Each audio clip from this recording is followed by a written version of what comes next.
So we met at the LA Art Show. I was a student at Claremont Graduate University, and I was in the arts management program, and I was the only person that volunteered to help install students in the art department's work for the LA Art Show. And then Chris was there installing as well. Yeah, and I actually, at the time I was working at UCI Irvine's library in the education outreach department, and I had never actually taken a day off, and her professor asked me to come help install at the LA Art Show. It sounded cool, so I decided to go down, and that's where I ran into Jessica, because we ended up installing together. We got along really well. Yeah. And it was the type of situation where it's like, oh wow, this is an incredibly awkward situation, but ended up being really cool because the person I was with the entire evening was like a great partner, and we could talk about art. Yeah, and we both understood what each other's art was. Actually, when we first moved in together,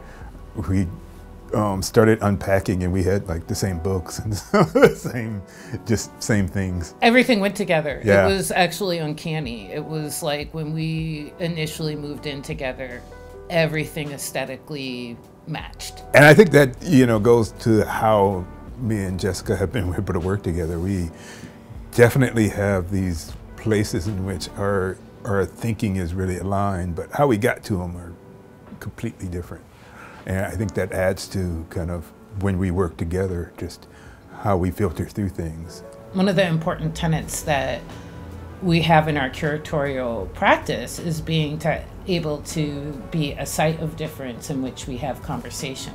So we're not exclusively interested in just ethnographic shows. We're interested in conceptual ideas in which people of color can be in conversation and share the different perspectives and evolve the conversation, because the diversity is there to receive the different perspectives and it could be more informed. There is something to people finding recognition or pieces of themselves just in the work in general. Mm-hmm. And being able to kind of put something out that seems kind of intimate and personal. You might tap into your own stories, and to see those things kind of connected with is always inspiring. And more important, to speak to inspiration, again, for me, having not had a kind of traditional entryway into art, I'm always excited about the notion that somebody else could be looking at my work going, hey, I can do this.